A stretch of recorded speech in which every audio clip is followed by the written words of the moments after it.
अस्सलाम वालेकुम, कैसे हैं आप सब? उम्मीद है कि ठीक-ठाक होंगे, खैरियत से होंगे।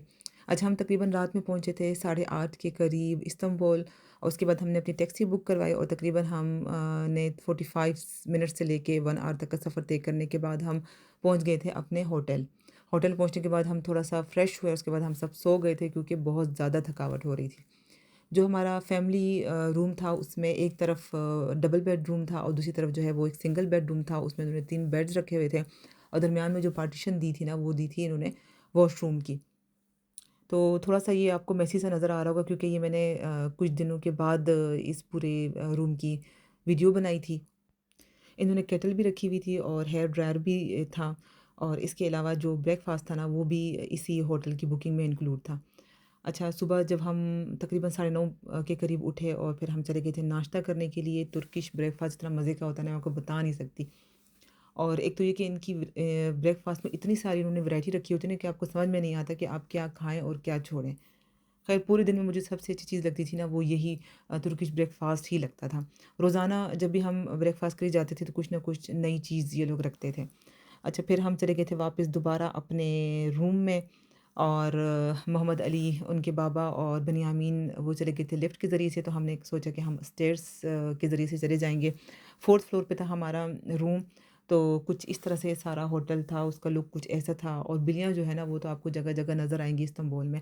दूसरा ये कि लोग यहाँ पे लोग जो है ना वो बिल्लियों को बहुत ज़्यादा ख़्याल भी रखते हैं ना, और मेरे ख़्याल से कुछ ये लोग इसको मुक़द्दस भी समझते हैं। जिस तरह से आइलैंड में अगर आप देखें ना तो लोगों के पास कुत्ते ही कुत्ते होते हैं और दूर-दूर से आपको बस कुत्ते ही नज़र आएँगे, तो यहाँ पे जो है ना वो बिल्लियाँ ही नज़र आएँगी आपको। अच्छा, उसके बाद हम घर से निकले तो हमने ये सोचा था कि हम जाएँगे सोफ़िया, क्योंकि जुम्मे का दिन था तो हमने सोचा कि नमाज़ भी वहाँ पे पढ़ेंगे।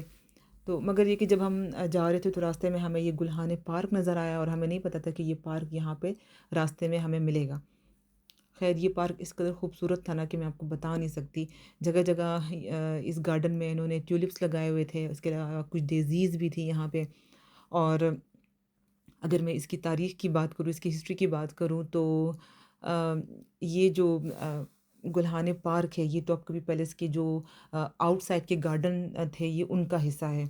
और ये गार्डन जो है वो अ, सुल्तानों के लिए एक प्राइवेट गार्डन होता था जहाँ पे वो रिलैक्स होने के लिए आते थे।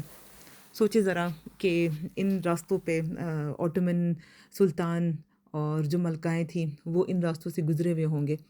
और जब वो यहाँ पे आते होंगे तो सिर्फ़ उनके साथ कुछ गार्ड्स, कुछ तो नहीं बहुत सारे गार्ड्स होते होंगे और कोई और यहाँ पे अलाउ नहीं होता होगा। और अब सब कुछ बदल गया है। ना वो लोग हैं और ना ही वो दौर है। अब ये गार्डन जो है वो एक पब्लिक गार्डन बन गया है। तकरीबन 1912 में मेरे ख़्याल से इसे पब्लिकली खोल दिया गया था और अब हर कोई यहाँ पे आता है और यहाँ पे वो रिलैक्स होने के लिए आता है। यहाँ की खूबसूरती को जो है वो एन्जॉय कर रहा होता है। अच्छा, जब मैं यहाँ पे आई और जब मैंने सब कुछ देखा तो मैं ये सोच रही थी कि कभी यहाँ पे हुर्रम सुल्तान भी आई आई होगी, कभी यहाँ पे सुल्तान सुलेमान आया होगा, जो बड़े-बड़े सुल्तान गुज़रे हैं, सुल्तान फ़ातेह, ये सब यहाँ पे आए होंगे। ख़ैर और मुझे वो ड्रामा भी याद आ रहा था मेरा सुल्तान, जो कि काफ़ी ज़्यादा मशहूर हुआ था।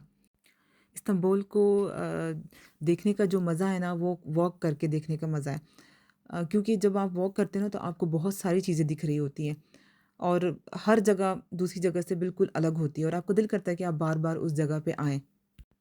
अच्छा, हमने अपना होटल जो यहाँ की मेन अट्रैक्शंस है ना उसके करीब ही बुक करवाया था और मैंने अल्लाह का शुक्र अदा किया कि हमने ये सही फ़ैसला किया था, क्योंकि बच्चों के साथ जब आप घूमते हो तो उसके बाद दरमियान में आपको रेस्ट चाहिए होता है।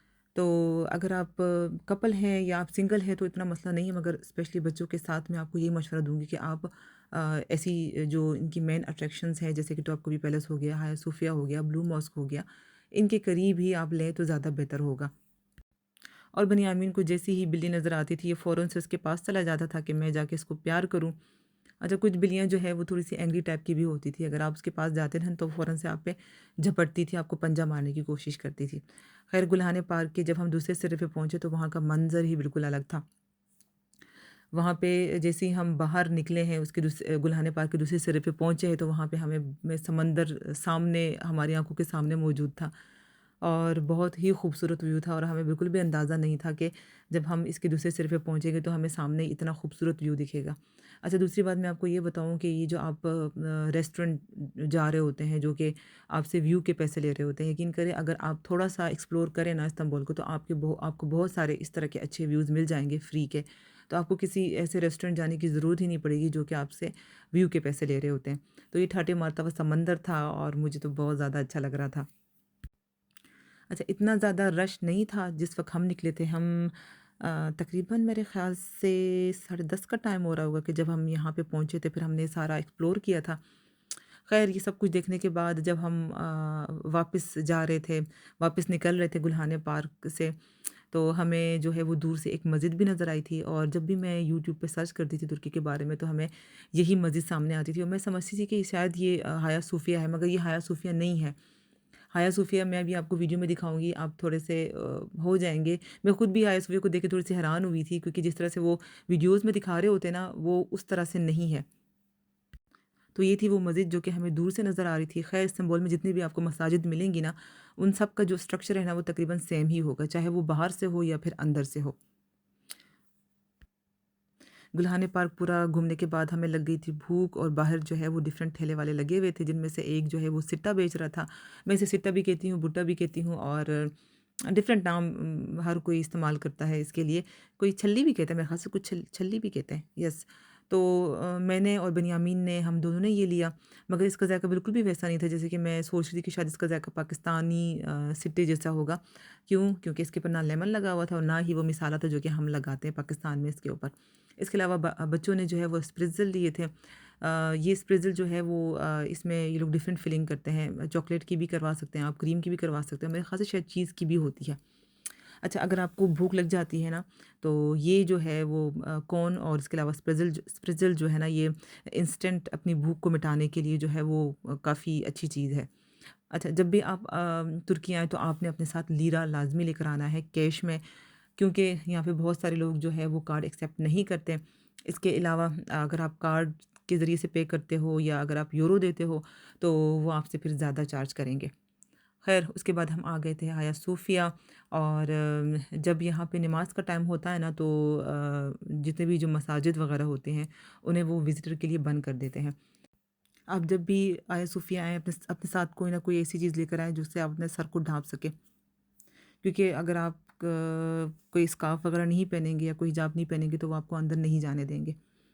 इसके अलावा मेरे ख़्याल से ये लोग खुद भी प्रोवाइड करते हैं। उन्होंने रास्ते में जो लोग जा रहे होते हैं जिनके पास नहीं होता हिजाब या स्कार्फ़ तो वो दे देते हैं। जब मैं अंदर आई तो ये साइड का व्यू था आया सूफ़िया का और मुझे मूवी याद आ गई थी द ओटोमन के नाम से एक मूवी है, आप ज़रूर देखिएगा। इसमें बताया गया है कि किस तरह से सुल्तान फ़ातेह ने कॉन्स्टेंटिनोपल को फ़तह किया था और किस तरह से जो है उसने डिफरेंट स्ट्रेटजीज़ को इस्तेमाल करते हुए कॉन्स्टेंटिनोपल की जो मोटी दीवार थी उसको तोड़ा और उसने जो है वो खुशकी पे किश्तियाँ चलवाई थी। और सुल्तान फ़ातेह के लश्कर के बारे में भी ये एक बात मैंने सुनी थी कि क्या वो लश्कर क्या लश्कर होगा, वो सिपह-सलार क्या सिपह-सलार होगा, जो कि कॉन्स्टेंटिनोपल को फ़तह करेगा। तो कभी ये चर्च हुआ करता था, उसके बाद इसे मस्जिद में बदल दिया गया था और अब यहाँ पे जो है वो लोग नमाज़ पढ़ने के लिए आते हैं। बाहर से ये कुछ इस तरह से लग लग रही थी जो आया सूफ़िया थी। फिर इस दौरान हमें दोबारा भूख लग गई थी। मुझे तो नहीं लगी थी, ये कि बच्चों को लगी थी, तो बच्चों को फिर हमने ये सैंडविच दिला दिया था। अच्छा, आया सूफ़िया, टॉपकापी पैलेस, ब्लू मॉस्क और इसके अलावा ये मकबरा जिसमें हम अभी इंटर हो रहे हैं, ये सारे एक ही जगह पे हैं। हमें नहीं पता था कि यहाँ पे भी एक मकबरा है जिसमें बहुत सारे ऑटोमन सुल्तान और मलकाएँ जो हैं वो यहाँ पे दफ़न हैं। यहाँ पे भी आपने अपने सर को लाज़मी ढाँपना है। ख़ैर हम अंदर गए, ये इस तरह से बनाया हुआ है ना कि आप एक तरफ से एंटर होते हो और पूरा राउंड लेते हो, उसके बाद आप वापस बाहर आ जाते हो। ये जो आपको लेडीज़ नज़र आ रही है ना जिन्होंने ब्लू कलर का स्कार्फ़ पहना हुआ है, इस तरह से यहाँ पे जो लोग एंट्रेंस पे खड़े हुए होते हैं ना उनके पास इस तरह के स्कार्फ़ होते हैं। अगर किसी के पास ना हो तो आप इनसे कह सकते हैं और वो आपको दे देंगे। तो इतना खूबसूरत अंदर से इसको पूरा डेकोर किया गया था इस मकबरे को। कि मैं आपको बता नहीं सकती। और तकरीबन आप यहाँ पे किसी भी मकबरे में चले जाना तो इसी तरह की आपको पूरा का पूरा जो यहाँ पे जितना भी जो आर्ट का काम किया गया ना वो सारा इसी तरह का मिलेगा। तो इन्ना लिल्लाहि व इन्ना इलैहि राजिऊन। बस ये कि सोचें ये इसमें सुल्तान भी हैं, मलकाएँ भी हैं जो कि अपने वक़्त के ताकतवर बादशाह होते थे, जिनसे जिनसे लोग कोशिश करते थे कि हम किसी तरह से अपने सुल्तान से बात कर लें। अब देखें लोग यहाँ पे आ रहे हैं इनकी कब्रों पे और यहाँ पे इनको देखते हुए जा रहे हैं। इस मकबरे में आपको कुसुम सुल्तान की भी कब्र मिलेगी और इसके अलावा उनके जो हस्बैंड उनका नाम था मेरे ख़्याल से सुल्तान महमद नाम था उनका, तो वो भी इसी मकबरे में दफ़न है। और 3 सुल्तान हैं जो कि इस मकबरे में दफ़न है। इसके अलावा कुसुम सुल्तान भी हैं और बाकी जो है वो ऑटोमन फैमिलीज़ के और मेंबर्स हैं जो कि इस मकबरे में दफ़न हैं। मैं एंड पे जो है वो एक पिक्चर शेयर करूँगी, आप उसमें देख सकते हैं कि यहाँ पे कौन-कौन से सुल्तान और कौन-कौन सी मलकाएँ यहाँ पे दफ़न हैं। अच्छा, एक चीज़ जो मुझे बुरी लगी वो ये थी कि यहाँ पे एक फ़ैमिली थी, उनके साथ बच्चा था। अब बच्चे को क्या समझ है कि आप ये कौन-सी जगह है या यहाँ पे आपने कैसे रहना है? वो बच्चा थोड़ा-सा वो शोर कर रहा था, तो जो गार्ड खड़े हुए थे वो बार-बार कह रहे थे कि इसको बच्चे को चुप करवाओ और यकीन करें कि उनकी आवाज़ उस बच्चे से ज़्यादा थी। तो मुझे थोड़ी-सा ये रूड सा लगा कि आप बच्चे को कैसे समझा सकते हो जो कि वो तो 3 साल का भी नहीं था, छोटा-सा था और आप उस पे शाउट कर रहे हो, उनके माँ-बाप पे शाउट कर रहे हो कि इसको चुप करवाओ। तो ये मुझे चीज़ जो है वो यहाँ पे नहीं अच्छी लगी थी। अ, ख़ैर इस मकबरे से निकलने के बाद हम थोड़ा-सा आगे गए। अच्छा, ये वो पिक्चर है जिसमें मैं आपको बताना चाह रही थी कि इस मकबरे में कौन-कौन दफ़न है। बाहर आए तो बेन्यामीन को हम ये रस्सी पहना रहे थे। अच्छा, जब मैं फ़र्स्ट टाइम यूरोप आई थी ना तो मैंने वहाँ पे ये नोट किया था कि कुछ लोग जो है वो बच्चे के बैकपैक पे जो है ना वो एक तरफ से बच्चे को बैकपैक पहना लेते थे और दूसरी तरफ से उसके पीछे एक रस्सी सी लगी होती थी, वो अपने हाथ में बाँध लेते थे। तो मैं कहती थी कि ये क्या कुत्ते की तरह इन्होंने अपने बच्चे को बाँधा हुआ है और मगर ये कि बड़ी बात नहीं करनी चाहिए कभी भी। अब हमारा माशरा से बेन्यामीन जो है ना वो ऐसा है ना कि उसे समझ नहीं है कि उसने माँ-बाप के साथ ही रहना है। हम उसे कहते हैं कि हमारे साथ चलो, वो कहता है कि नहीं, आपने मेरा हाथ भी नहीं पकड़ना और मैं अपने रास्ते पे चलूँगा और आपने हमें मुझे फ़ॉलो करना है। तो हमें मजबूरन इसके लिए लेना पड़ा था और लगाना पड़ा था। मकबरे से निकलने के बाद आपको ये जो लंबे-लंबे कॉलम नज़र आ रहे हैं ना, इसकी भी एक अलग हिस्ट्री है। ये फ़िरौनों के दौर के थे और आप लोग को पता होगा कि जो इजिप्शियन राइटिंग होती थी वो सिंबॉलिक राइटिंग होती थी। तो काफ़ी ज़्यादा पुराने कॉलम थे ये और इसकी भी मैंने छोटा-सा एक इसकी पिक्चर शेयर की जिस पे सारी हिस्ट्री लिखी हुई है। ख़ैर उसके बाद हम चले गए थे ये आइसक्रीम खाने, मगर मैं आपसे कहूँगी कि आपने यहाँ पे ये आइसक्रीम नहीं लेनी है क्योंकि हमें यहाँ पे आइसक्रीम पूरी पड़ी थी €40 की, जो कि बहुत ज़्यादा एक्सपेंसिव थी। एक दूसरी बात, जो पिस्ताचियो आइसक्रीम है ना वो महंगी होती है बाकी जितने भी फ्लेवर हैं उनसे। क्यों? वजह ये है कि जो दुबई चॉकलेट जो कि काफ़ी ज़्यादा मशहूर हुई है, उसका हाइप बहुत ज़्यादा है, उसकी वजह से जो पिस्ताचियो है ना वो काफ़ी ज़्यादा महंगी हो गई है। इसलिए जहाँ पे भी पिस्ताचियो इस्तेमाल हो रही होती है वो चीज़, चाहे वो पिस्ताचियो आइसक्रीम में इस्तेमाल हो रहा हो या किसी और चीज़ में इस्तेमाल हो रहा हो, वो चीज़ महंगी ही आपको मिलेगी। अच्छा, यहाँ से आइसक्रीम लेने के बाद हम थोड़ा-सा आगे गए ना, तो यही आइसक्रीम जो है वो हमें हाफ़ प्राइस पे मिल रही थी। तो ये कि थोड़ा-सा आप अगर मेन जो अट्रैक्शन की जगह है ना, उससे थोड़ा-सा आगे पीछे चले जाएँ ना, तो आपको वही चीज़ थोड़ी-सी सस्ती मिल जाती है। फिर हम चले गए थे होटल, हमने सोचा कि थोड़ा-सा रेस्ट करेंगे, उसके बाद हम वापस दोबारा निकले और हमने सोचा कि अब हमें प्रॉपर डिनर करना चाहिए। तो हमें जो है वो एक बिरयानी पैलेस के नाम से एक एशियन रेस्टोरेंट नज़र आया और जब हम वहाँ पे गए तो मतलब हमारा वो जो हम सोच रहे थे ना वो हम इस तरह सोच रहे थे कि आइलैंड में जो है ना वो हमें अभी तक कोई ऐसा फूड नहीं मिला पाकिस्तानी जो कि ऑथेंटिक जिसका जायका हो। तो हम समझ रहे थे कि शायद हमें इस जगह पे ऑथेंटिक खाना मिल जाएगा, पाकिस्तानी ऑथेंटिक खाना, मगर ऐसा नहीं था। इनका हमने बिरयानी मँगवाई थी और हमने दाल मँगवाई थी, मगर ये कि वो कोई नहीं कहूँगी मैं इस तरह से कि बहुत ज़्यादा ही मज़े की थी, बस ठीक थी, नॉर्मल थी। और ये व्यू था इसका, इस होटल का, जिसके उन्होंने हमसे काफ़ी सारे पैसे चार्ज किए थे। तो वही बात मैं आपसे कहूँगी कि थोड़ा-सा अगर आप थोड़ा-सा एक्सप्लोर करें ना, तो आपको खुद ही अच्छे-अच्छे व्यूज़ वैसे ही व्यू जो है ना, व्यूज़ कह रही हूँ, सॉरी, मैं जो व्यू है ना वो अच्छे-अच्छे वैसे ही फ्री के मिल जाएँगे। अच्छा, जब खाना वगैरह खा लिया था और जब हम होटल की तरफ जा रहे थे तो हमने सोचा कि हम हाफ़िज़ से बकलावा भी लेते हुए जाएँगे। हाफ़िज़ जो है वो एक बड़ी मशहूर इनकी स्वीट की शॉप है जो कि काफ़ी ज़्यादा मशहूर है और इसकी ब्रांचेस आपको जगह-जगह नज़र आएँगी।